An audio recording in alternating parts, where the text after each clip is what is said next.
Fully jack, solid ka, walang kapalit. Kahit gano, kahirap, di ka umatras kahit saglit. Ano tayo? 9:10. Pasok mo tayo. Good morning, La Humilde. Good morning, Alain. Good morning, Sunshine. Pasok na naman tayo, boys. On time. Yeah, boy, on time tayo, gago. Brad! Nagsosolo ka naman dyan, Brad. Dali tayo, Brad. Dali tayo, Brad. Sino nakaalis dun? Alam mo naman, Brad, hindi ako kasing tigas mo, Brad, Mas matigas ka sa akin, Brad, Nagsosolo ka dyan. So ano mo lang dyan sa araw mo, payag agad yan. Ah, ganun ba? Paano yung teknikan? Inaastahan mo sa panayasta. Ano mo lang. Yes, sir. Oh, Brad, Josie ako, ganun lang. Tigas mo, tol. Tinatawanan mo pa ako, Tigas talaga nito si paring Erwin. Minsan natatakot na akong kasama ka, Ang tigas-tigas mo, tol, Alam mo, napaaway ako. Oh. Mag-isa lang, naglalakad ako dito sa may kalipa. Oh. Mag-isa lang ako. Oh. May sumusunod sa akin ng mga patay. Oh, ano? Sumunang tingin sa akin. Oo. Ano yun sabi ko? Ba't kayo samasanad? Ano yun?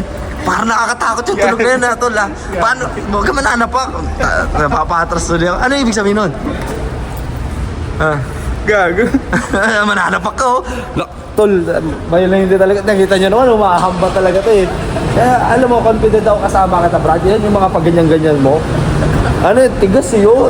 Lalaki ng braso, Brad, Tingnan mo. Patingin. Parang may napanood akong ensayo, ganito, Brad, Hawakan mo. Parang, ganito yata yun, Ganon yata yung ensayo mo dun. Tama ba yun? Tama yan. Tama yun. Ano? Ikaw nga, Brad. Pagkatin mo agad. Paano, Brad? Saan dapat nakatutok?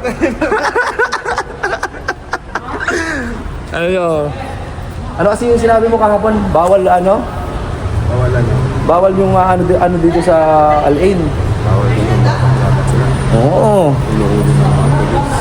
Nakita niyo yung kabayo ng mga polis na bibit-bitin kayo doon. Oo. Kaya bawal ang... Bakla. bawal ang babakla. Ang from paring Erwin. Kasama Brad. Tigas, ninja. Oy, Brad. Dala pala akong pagkain mo. Linkage feed. Bataran lumalambutan, Brad. Tigas mo, Brad. Brad, may pagkain dito. Pagkain dyan, Brad. Ano yung dala mo, Brad? Bay talaga ng paring Erwin ko. Tigas talaga, Kasama, Brad. Kasha jutiyo miera bo. Ano pagkain to, Brad? Jutiyo miera bo. Brad, tignan niya, Brad. Najantum ka masima. Dala ni Brad Erwin yan para sa akin, Brad. Broccoli chicken, pare. Ang tight talaga ng tigasin kong Brad, pare. Brad ko yan, tigasin, pare. Sarap, Chicken broccoli. Ay, Brad. Chicken broccoli, Brad. Time check, 4:46. May tingin tayong baonan, tig-30 daw yan.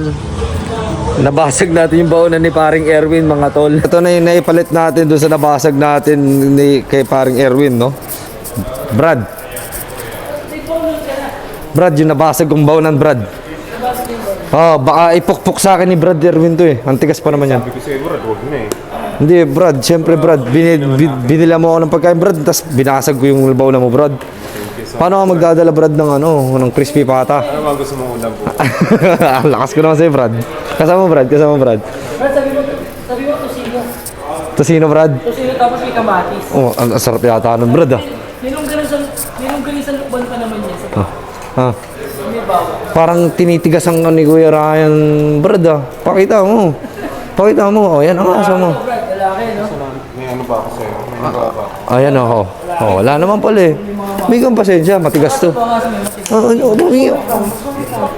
ba mga bili? Jollibee. Magkano yan? 23 dirhams. Ayan siya. Plus Coke. Ayun yung Coke sa gilid. Time check tayo. 8:17 on the clock. So, 23 dirhams yan. Pero ang binayaran ko lang talaga dyan, 4. Bakit? May voucher ako na na-claim sa Smiles application na 16 dirhams. Cash voucher. Tapos, meron pang 50% off ngayon. 50% off ang Smiles ngayon. So, grabe, 4 lang. Gastos ko dyan, men. Kain tayo. Halika na, boy. Kumain na tayo. Halika na, boy.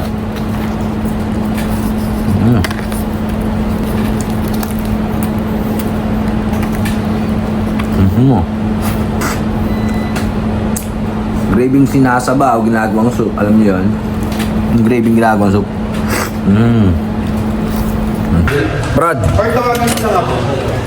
Brad, ang lambot naman ng boss mo to. Tinatawag mo sa parang Jay. Ha? Ha?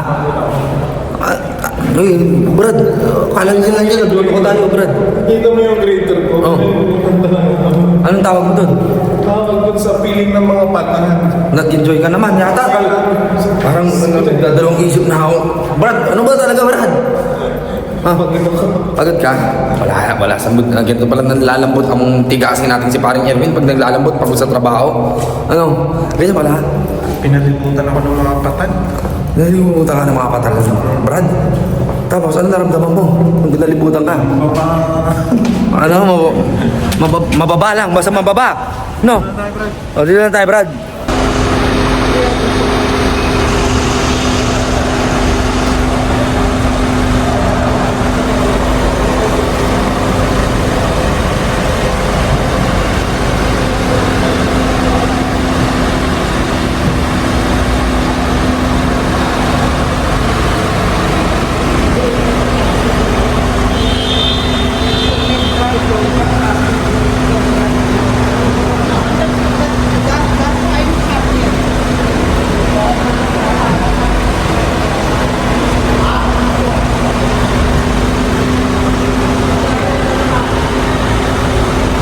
Perfect.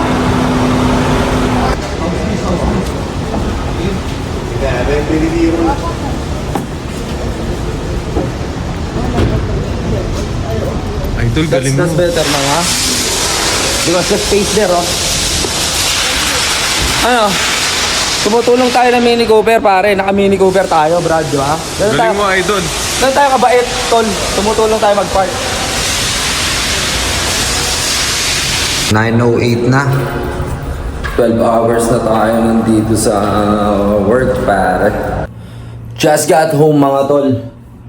9:42 on the clock, no? Ayan. At from 9 a.m. sa trabaho hanggang 9:07 lang tayo.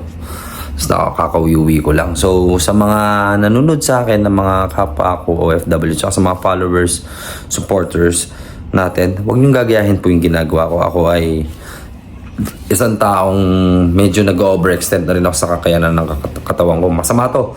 Actually, so magbabawi ako ngayon. Buti si Mrs. sabi niya, magta-taxi na lang daw siya pa uwi. At matulog na raw ako, magpahinga na raw ako kasi ilang araw na raw ako walang tulog. Work like 12 hours to 13 hours of work a day. Tapos susunduin ko pa siya. Ganon. Edit pa ako ng vlog. Buti na lang supportive asawa ko. Sabi ko, pahinga muna ako. Pasalamatan ko muna po kayong lahat. Ayan po yung ating mga commenters, followers, and sharers. Maraming salamat talaga sa pagbibigay mahal sa akin. At sana maayos lang inyong mga pamumuhay. So bago ko tapusin yung vlog na to, gusto ko lang magbigay komento tungkol dyan sa 500 Noche Buena na yan, no? Opo, alam na ba po natin na maliit na halaga po talaga ang 500 piso. Pero i-remind ko lang po kayo, ang sense po talaga ng Noche Buena, hindi lang po yung kung ano lang po yung kaya nyong bilihin na maraming pagkain. Hindi po yun.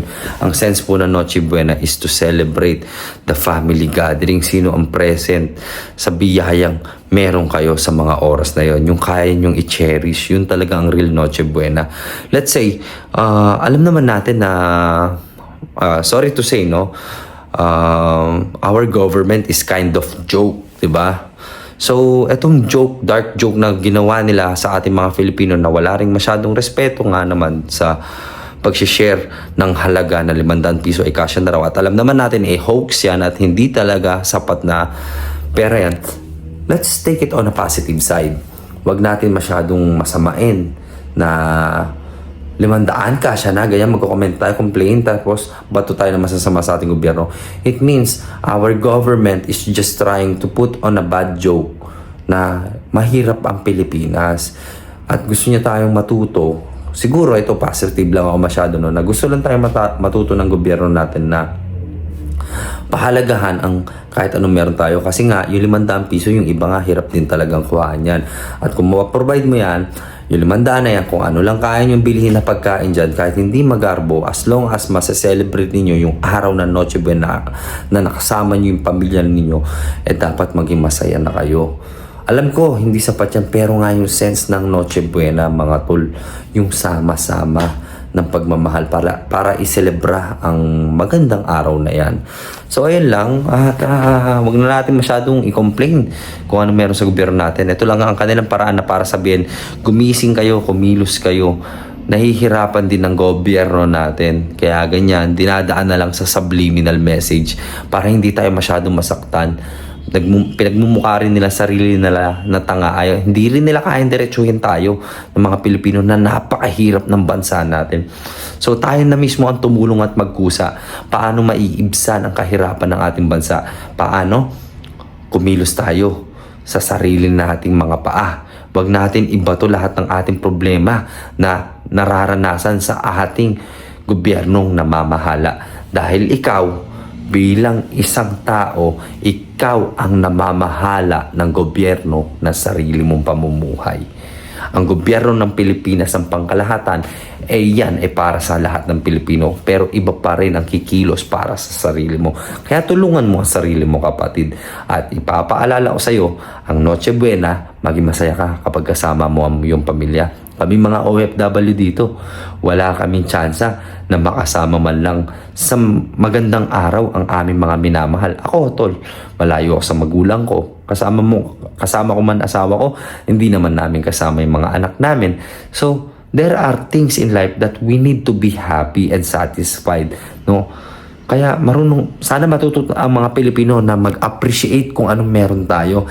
Hindi yung hinahanap natin kung ano yung wala sa atin. At kung ano man yung wala sa atin at identified natin, pagsumikapan natin ma-achieve yung mga bagay na ginugusto natin. Paano? Sa pagkilos sa araw-araw at hindi pagrereklamo. Kaya lagi mong tatandaan, kumilos ka na may kaakibat na dasal at ang swerte darating din yan. Huwag kang mapapagod. Huwag kang magrereklamo. Kumilos ka lang ng tuloy-tuloy para sa pangarap mo. So yun lang. Sana nagkaintindihan tayo ha. Huwag nyo nang masyadong batuhin ang ating gobyerno. Tulungan na lang natin. Puro tayo reklamo eh. Yun lang. Sana huwag nyo rin masamain yun ha. Tumitingin lang ako sa positive way kung paano ba natin tatanggapin na mahirap ang ating bansa. Ayoko na makisama sa trend na very toxic na for comedy purposes. Ganito, mura dito sa 500. Pinaglalaruan nyo rin ang sarili nating gobyerno. Kaya minsan, may mga bagay na titingin tayo sa mensahe ng ating gobyerno na napakahirap ng Pilipinas. Kaya magtulong-tulong po tayo lahat ng mga Pilipino at sana maging masagana po ang inyong mga Noche Buena. Yun lang. So, don't hate, spread love, and educate, and let love seize the day. This is Billy Jack Sanchez, ang nag-iisang weedman ng Pilipinas. Thank you for watching my vlog, Day 35, and see you on next vlog. Don't forget to share ha, pakiusap mga tol, para maraming mga tao ang mag-iba ang pananaw sa buhay. Peace out. Lumakad sa gitnang araw, pawis mo parang kwento.